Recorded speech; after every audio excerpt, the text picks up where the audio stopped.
Hey guys, it's Elizabeth with the Four Walls Podcast. Today I have Carmen with me. Thank you so much for taking the time and joining us. Yes, thank you so much for having me. I'm Carmen. I'm 24 years old. I have traveled to 44 countries, most of them solo. And yeah, just excited to share my experience. Woohoo, 44 at 24. How does that feel? I don't understand the gravity of it sometimes. I'll say it just because it's normal to me, and people around me will be like, wait, we're not just going to brush over that. No, seriously, because that's really impressive. You're much more traveled than much people, like people much older than you. So it's like, how did you get there? Like, where did your love for travel come from? So I was actually born in Mexico, and my dad's from Pakistan. So I grew up in a multicultural family, and I grew up visiting family in other countries as well, right? So I would go to Mexico every year. I have my family in Pakistan. I've only been once, but growing up, I was always going to different countries in new environments, experiencing something different than what I was growing up in. And so that to me, I think really sparked just this interest of, oh, there's so many people who are living so differently, different cultures, and there's more of that, right? Like these were only two countries in the whole world outside of what I was living in. So really, really sparked, I think, really just an interest to learn. Absolutely. That's honestly so cool. And I mean to like start your travel experience so young and with like the approval of your family essentially, I bet that made a world of difference for you. Yeah, I will say that the approval part was not fully there at the beginning. I have always wanted to be a doctor. I was pre-med in my undergrad years, and my whole life I had this dream of travel. I even wanted to do the whole van life thing, and people had always constantly told me that my dream of travel and my dream of being a doctor just weren't conducive to each other, right? Because being a doctor requires, commitment. It is a very hard path, and actually 10 years ago, don't take a break from that, right? Like you have to go and you have to commit to Mhm. developing your career, and then you can travel later.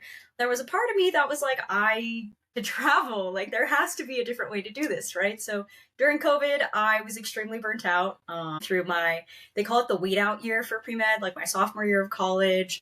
And I really had to think about what I wanted out of life. And so I decided that I was going to take a gap year, and my family was not extremely happy with that, especially coming from immigrant backgrounds. They just didn't quite understand, couldn't wrap their minds around it. But I will say that probably within 6 to 8 months of me traveling, they came around to it. So fully supportive now. They travel a lot now too. And, I like to think that I inspired them to go out of their comfort zone a little bit as well. Absolutely. And that's definitely something that I've noticed in the West is not as, I would say it's kind of like frowned upon, right? Like we take gap years and people are like, oh my God, why are you taking a gap year? Like you're never going to go back to school. But then you look at other countries that are westernized or like Europe and they take gap years all the time. They're like, oh yeah, I'm traveling to Southeast Asia for a year on my gap year. And you're like, what is this? Yeah, it's like normal for them to take a gap year when they're 18. It's normal for them to take a gap year after they finish university. It's normal for them to take a sabbatical year from their job. It's just so much more normalized over there. I completely agree with that. Yeah, I think that's one of the things that kind of shocked me as I was traveling through Southeast Asia. I was like, why are there so many people that are just like, yeah, I'm taking a gap year? And I'm just like, oh my gosh, like, yeah, like you said, like graduated university, no matter what degree it was. They're like, oh yeah, I took one from high school and college and now my master's. And I was like, wow, Yeah, living the life. no, seriously. Now that you're done with your gap year, right?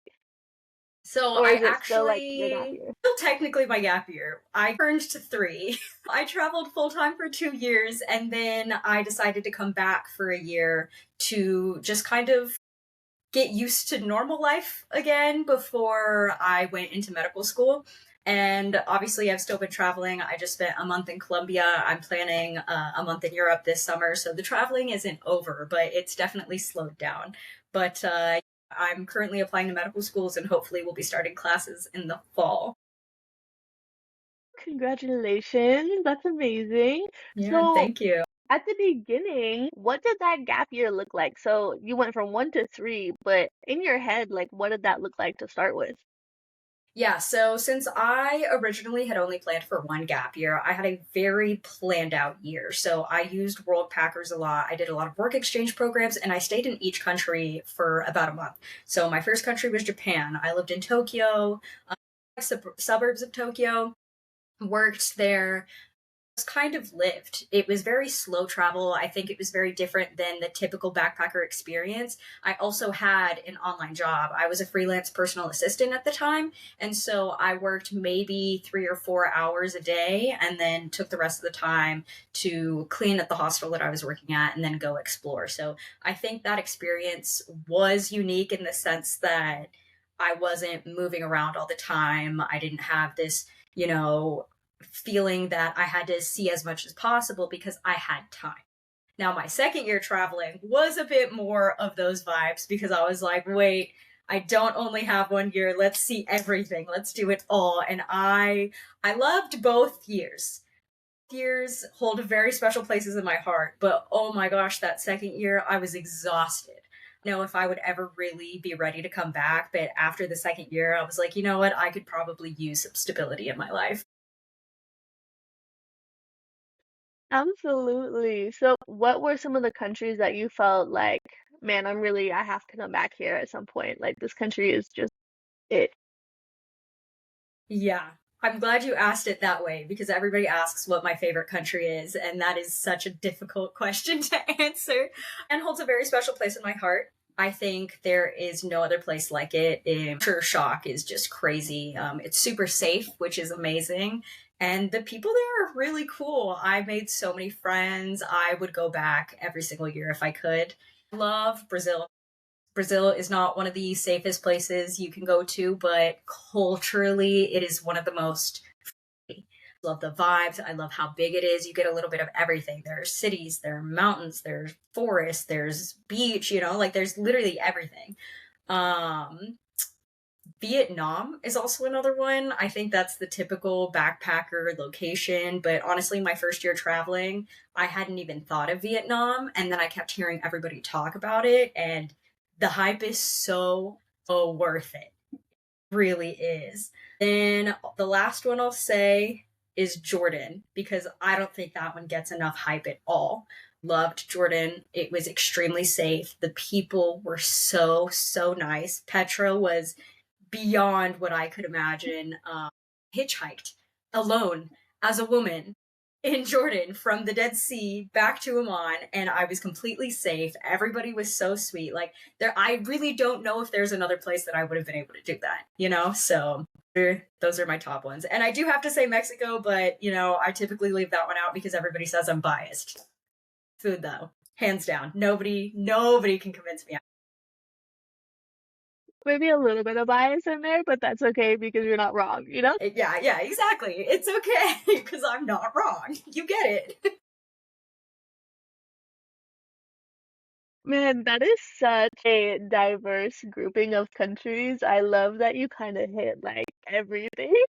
Yeah, well, it's just that each part of the world is so different. And people will always ask me, what's your favorite country? And it's like, no, ask me what my favorite country for food is, what my favorite country for the nature is, what my favorite country for the culture is. But like, you have to be specific because every single one just has its own magic. Absolutely. There's a life to be had in each one, and they're all Exactly. significantly different. Exactly, yeah. Man, so when you were traveling slowly versus like the more fast-paced second year, how did you feel like it was like culturally? Like, did you feel like you got to still experience like the culture there? Did you feel like it was more like, oh, I'm just kind of like dipping my toe in and then I'm like off to the next? Yeah, so I'm gonna keep referencing Japan just because I think that was one of my favorite places to stay for that long. But I was staying in this suburb outside of Tokyo. It was still a part of Tokyo, but it was about 45 minutes by train to the city center. So definitely outskirts. It was much more peaceful. It was really nice because I could go into the city during the day, do all the hustle and bustle, see all the fun things, and then come back and still just have like a more calm experience. But from there, you could go to places that I think people who were staying in Tokyo and only seeing Tokyo wouldn't get to experience. I was walking to the train station with one of my friends one day. Turns out there was a community festival where people got up and danced like routines, and there was street food and face painting and all these things. And like a tourist, even as a backpacker, most of the time, you wouldn't get that kind of experience. And so, throughout all the countries that I went to, I do feel like I got to know the people around us. I got to know the places, you know.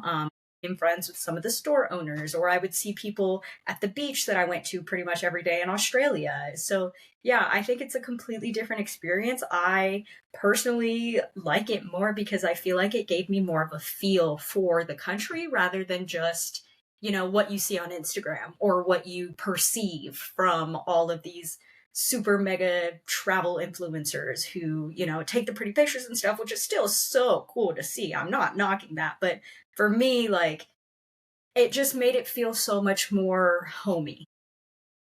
Hmm. Absolutely. I think that's a really good way to put it. It just felt more homey. Yeah. So, what is something that you've been missing since you've kind of been back home, kind of readjusting to get ready? So I think the main thing was just the excitement. Like when you're traveling, you're seeing new things every single day. You're trying new things, you're learning something new. And that was cool coming back because I work from home. So I'm pretty much within these four walls all day, every day. I do have the flexibility of my time. So I try to go out for a walk or, learn something new. I'll watch a documentary. So I was trying to fill that gap by having things that I was excited for. I travel a lot on the weekends here, things like that. But again, it's nothing like being out of the country. Like you're always just gonna find something fascinating, and that to me was the biggest disparity when I came back. Absolutely. I feel like when you go up somewhere and like you're like, oh dang, I'm back home, I kind of know everything. You don't really get Yeah. to like explore it with those eyes of a tourist. Of like, oh my God, this little bakery is so cute. I have to go here. You're like, oh, that's the bakery I pass every day. I think that's so healthy, especially for people who come back after long-term travel. Is like treat your town like you're traveling through it. Be a tourist in your town because you will learn something new. You'll find something fascinating, and that helps just kind of catch that travel itch. Absolutely, because I do think it's an it. Yeah, for sure. It's actually once you start going somewhere, you're like, dang, when am I going again? Where am I going this time? When can I leave? Oh yeah, I look at flights in my free time if I'm bored. I genuinely do. And so, what were some of the experiences that you had in these countries that you're like constantly thinking about or constantly telling your friends about? So, a very top experience from traveling, it has to at least be top three, is the Ha Giang Loop in Vietnam. And I know that may be sort of a basic answer, but genuinely, the group that I went with, we are all absolute best friends. I did this almost 2 years ago now. And we all still have a group chat where we text each other. I stayed with them, a year later in their countries.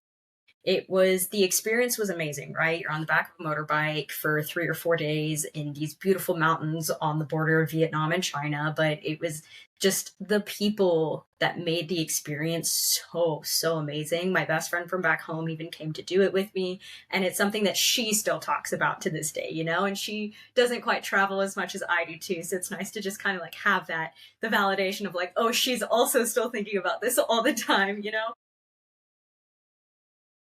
Man, I've heard such good things about everyone who has done that, and they're just always like, man, it was so great. Yeah. It was amazing. It like just the beauty of the environment that you're in and the beauty of the connections that you make with the people. Like I think there have been other experiences similar to that, but just none of that caliber. Absolutely. So, what are some of the things that you would say you learned? Like maybe not just about traveling, but also like about yourself as you went through these 2 years? Yeah.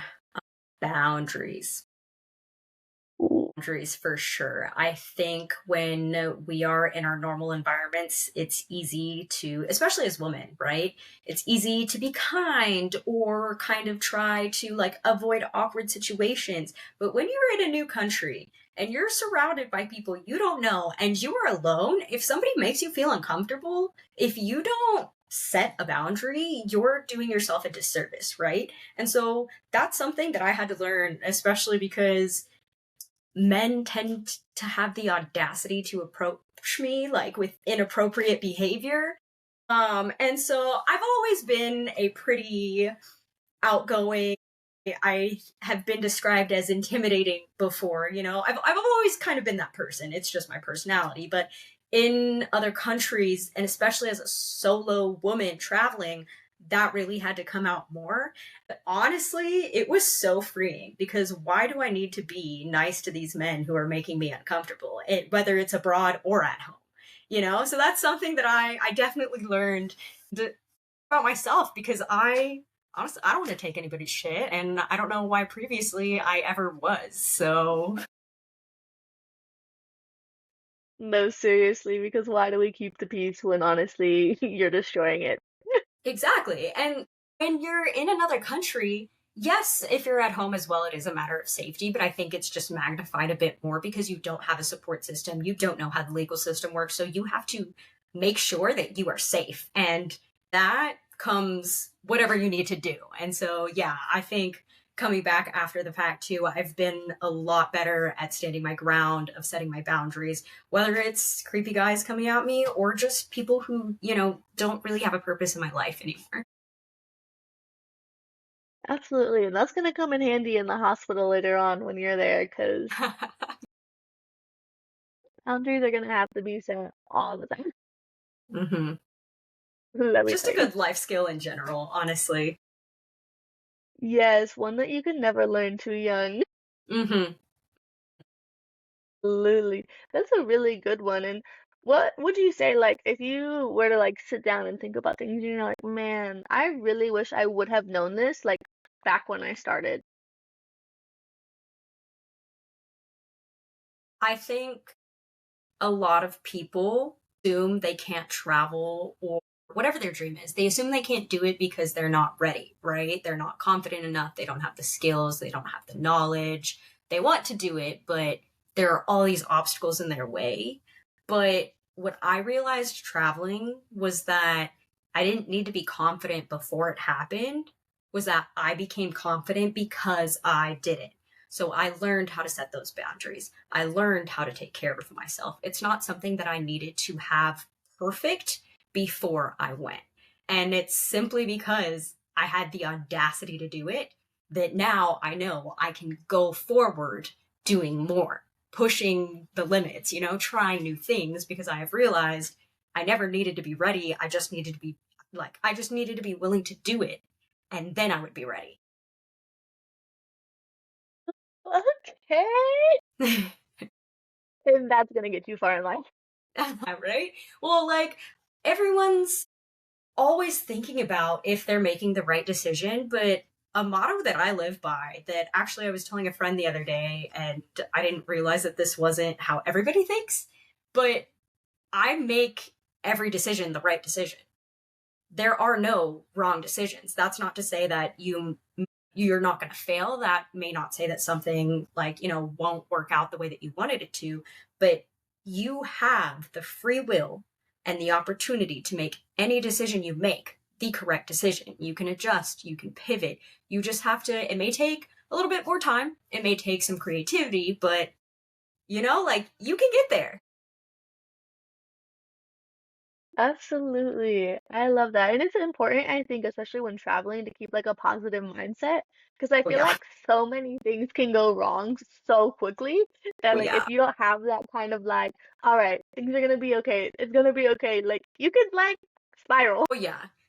The amount of times I've missed my flight, I didn't realize I needed a visa, so I had to stay an extra night or two, you know? My phone got stolen in Brazil during Carnival, and my card was in my phone. And then when I called my bank to cancel, they canceled the card that I had, not the one in my phone. So I had no way. Yeah, there are all these situations that can happen to you, and yes, they absolutely suck, but 100%, you got to keep your head up. Oh, this. That was perfect. Yeah, I just really wanted to emphasize that point. I'm a very expressive speaker, and my camera zooms in and out when I do this, so it just does it randomly sometimes. Always at the perfect moment when I'm talking, though, obviously. What kind of computer do you have? Because honestly, I love that. It's an external camera. It's called an Osbot Tiny 2. Recommend. Got it on sale. Yeah. Ooh, I love a good sale. Okay, but I have to know, how did you get through that incident in Brazil where you had no phone and you had the wrong card? You know, girl, I went home and cried. I went home True. and I cried. And everything during Carnival is closed, so I had to wait another 2, 3 days before I could do anything. Get a new phone, figure out the money situation.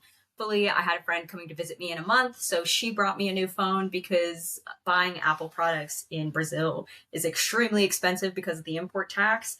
She brought my phone and my new card, but in the meantime, I had to get my parents to send me wire transfer through Western Union. So I was just walking around Brazil with a bunch of cash on me at all times, which was terrifying. It just gets worse and worse. Oh yeah. Oh yeah. Oh yeah.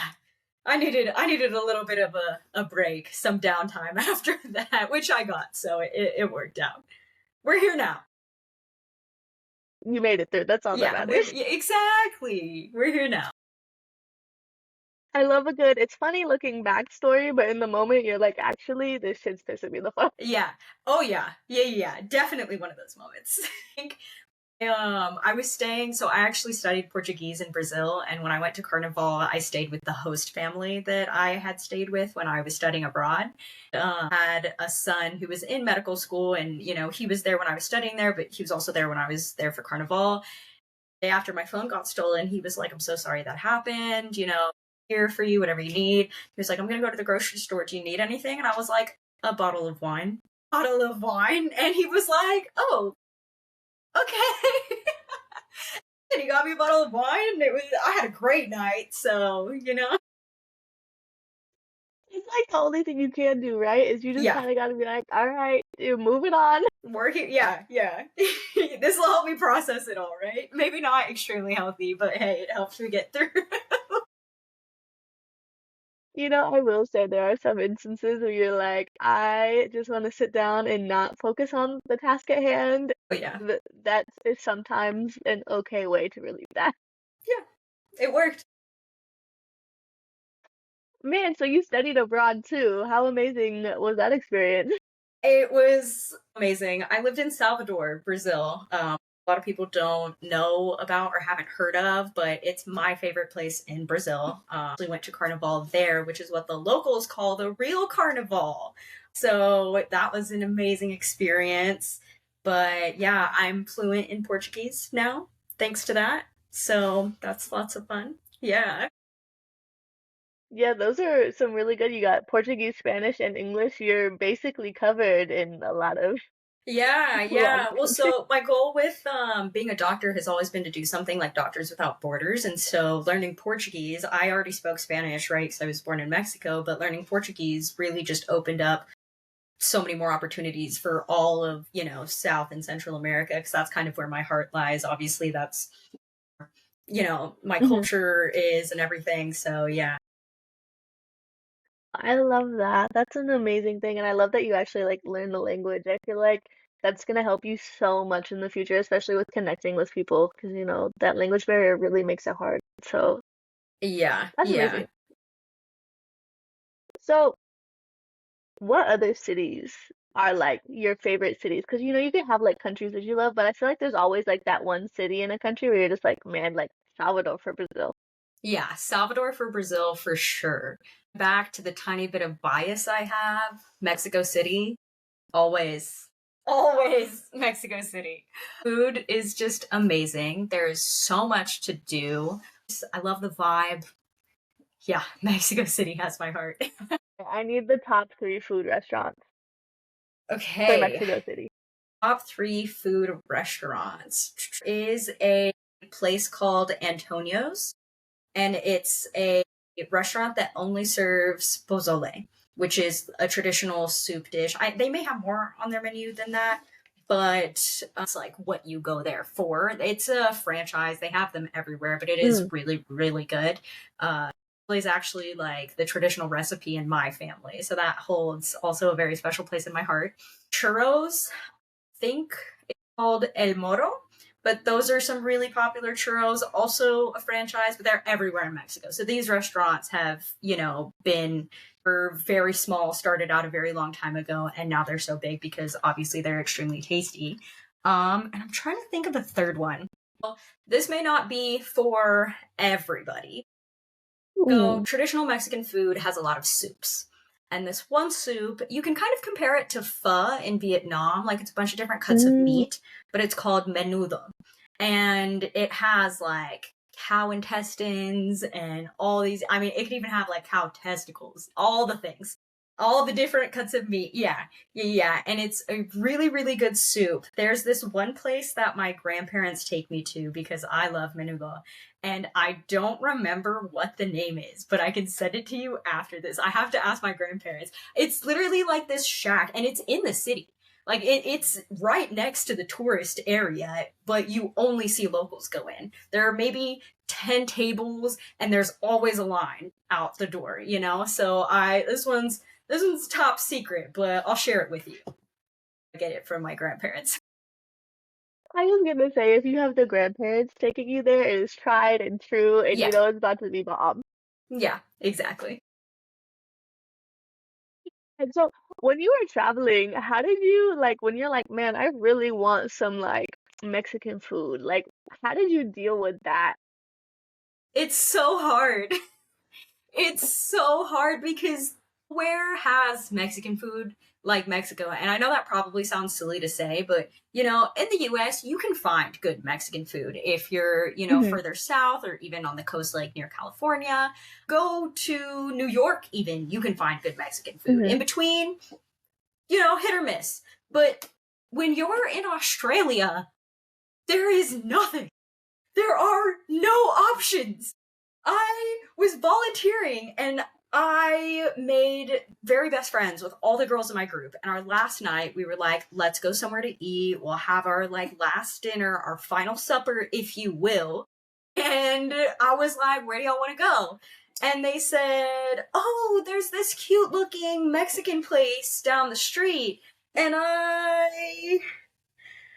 I was like, if y'all want to go there, we'll oblige. But I will complain about the food the entire time. The entire time. I may not eat. Because I just can't. I can't be bothered if it's not good. And it could be good to the people there, right? It could be good to the Yeah. people there because they haven't tried actual good food. But just can't be bothered. And I said, so me and my partner were in Beijing. I think it was Beijing. And we were like out, we were listening to live music, and we were like, man, let's eat something. Like we're at this bar, everyone's eating, whatever. We we were looking through the menu and we saw Mexican tacos in fucking Beijing, China. Oh my god. We're like, fuck it, right? Fuck it. Like, still, why not? Why? I'm gonna preference this with literally everything we had. Like, we did not have a bad meal, Yeah, right? Like, yeah, the yeah. food over there is like, wow. Hmm. But when they brought these tacos out, like, what is that yellow sauce? My What god, is it? not the yellow I'm sauce. the yellow sauce. I'm looking at this and I'm like, okay, so there's this yellow sauce. I was like, do we think this is cheese? Like, did they put cheese on the tacos? So I'm like, okay, some cheesy tacos. Odd, but Sure, who why cares, not? right? Yeah, Like, sure. yeah. Try it. I bite into this taco. Girl, it is mustard.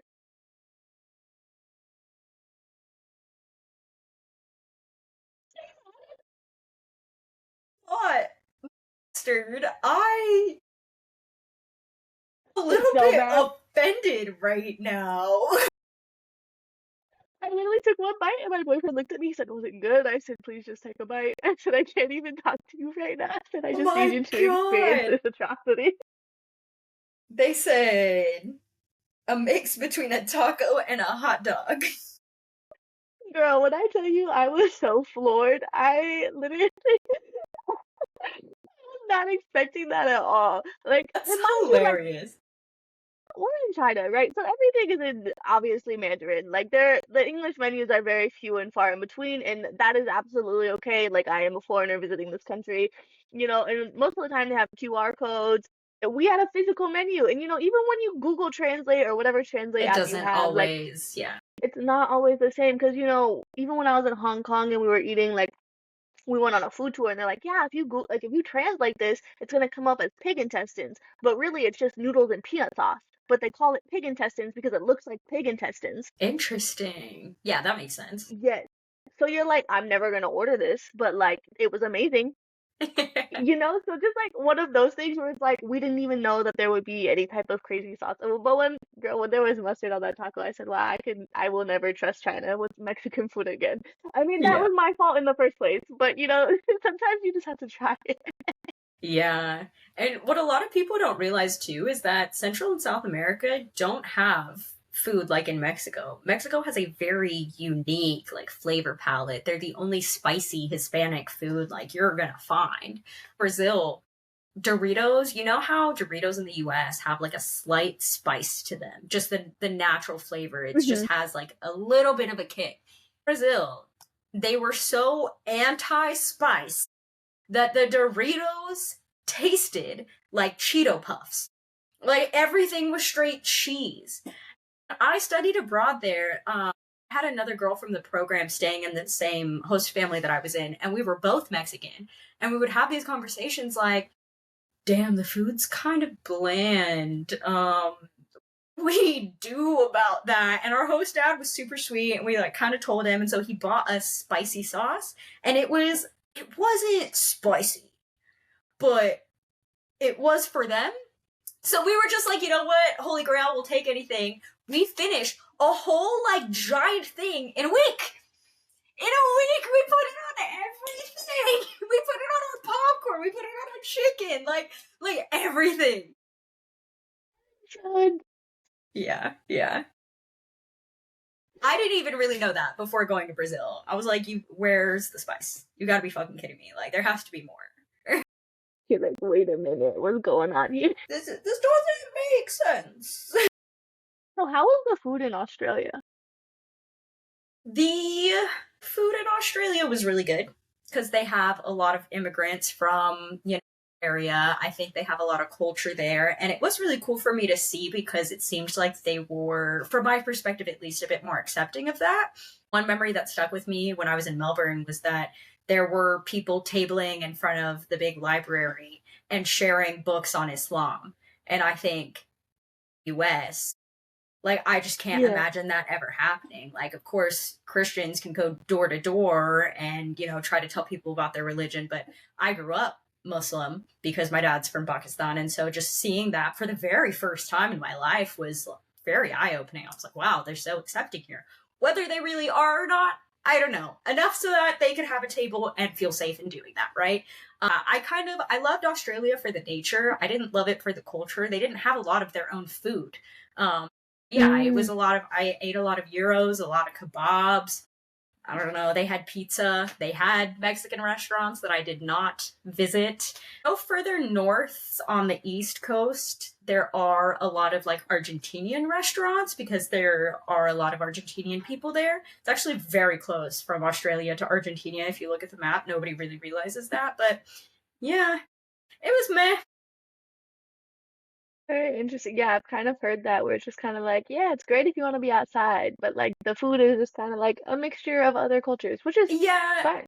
yeah, I mean, I love Australia. I've been twice now. I've spent 2 months total there, so I can't say that I don't like it. The nature is amazing, but at the end of the day, it is just another Western country or like Westernized country. Hmm. They speak English. They don't really have their own culture. They have a cool history, but then it is also mostly big cities as well, unless you're in the nature. Mm. What would you say is one of the like food that like really just like took you by surprise? Like you're like, dang, I did not expect this to hit like it did. I have to think very hard about this one. I'm a big foodie. I'm a big foodie. See, I knew that the sushi in Japan was going to be great. I didn't know they ate so much fried chicken, chicken katsu, and that was Oh, I like love me some chicken katsu. their yeah, that was like their fast food.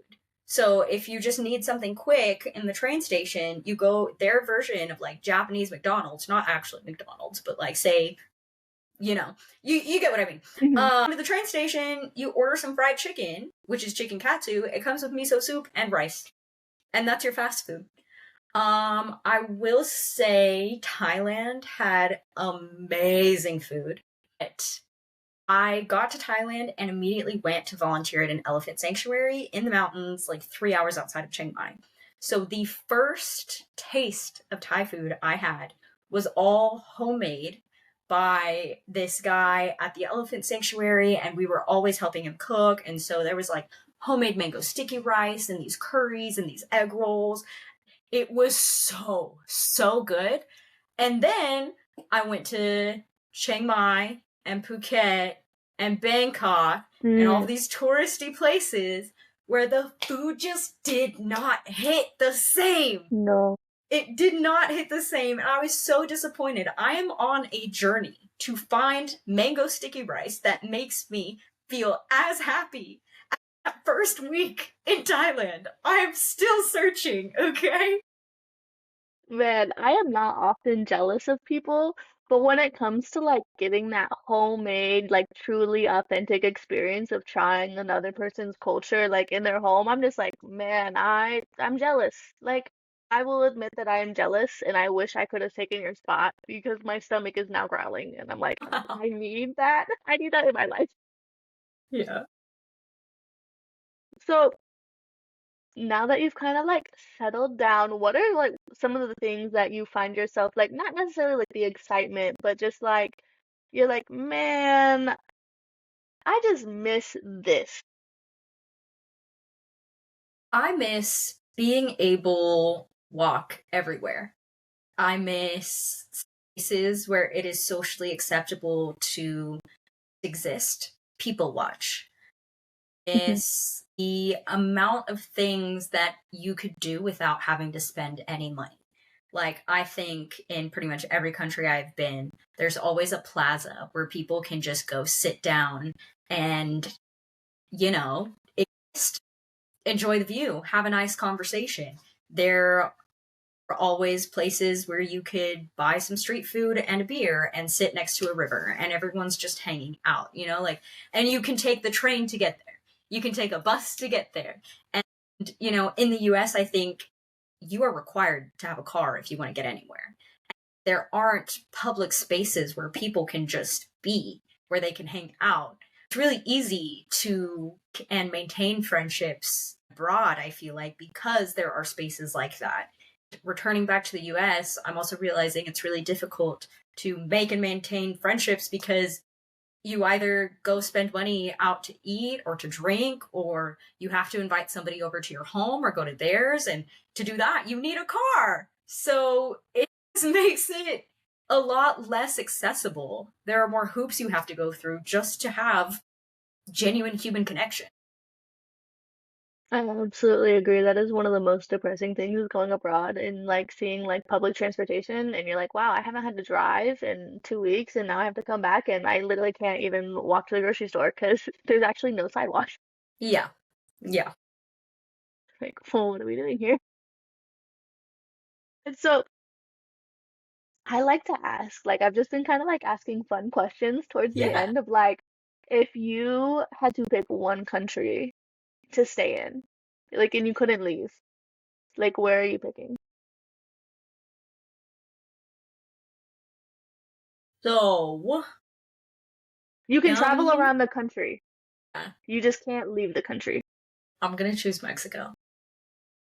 Absolutely. love Mexico. Like, genuinely, even if I wasn't from there, I have heard from other people that, they've just always been treated so well there. Mexico is huge. You have the desert, you have mountains. I actually just came back from Mexico and from meeting family in the mountains that I had never visited before. And I'm sure you've heard of like the Camino de Santiago in Spain. Mexico Hmm. has like three of their own that goes through that mountain region. And the point is like a lot more spiritual because you're going through a lot of these areas that had indigenous inhabitants and, all these like sacred grounds and stuff. So that recently, so you have mountains, which people really don't think about when they go to Mexico. Like I said, you have the desert, you have all the beaches, you have the cenotes, you have the pyramids. Like it's have it all. The food is amazing. Whatever vibe you are looking for, you will find it. Yeah, I don't think I could ever get bored living in Mexico, eating the food there. That's probably the main thing. Like, I just couldn't go to any other country and have to eat Mexican food for the rest of my life. Yes, that is absolutely understandable. Yeah, yeah, yeah. Okay, so and then my last thing for you is if you were to give advice to someone who is new to this, who has maybe never traveled before, or maybe they're kind of thinking about taking a gap year, like what advice would you give to them? Don't wait for the perfect plan. There's never going to be one. You're never going to have it all figured out. You're never going to feel ready. You just have to do it. And you don't have to do it the way that everybody else is doing it. You see all these solo travelers. It is scary. It is not for everyone. And there are other ways to test the water, being bringing a friend, going on a group trip, just doing travel locally first, just to get more of your footing and see how you fare on your own in a new environment, right?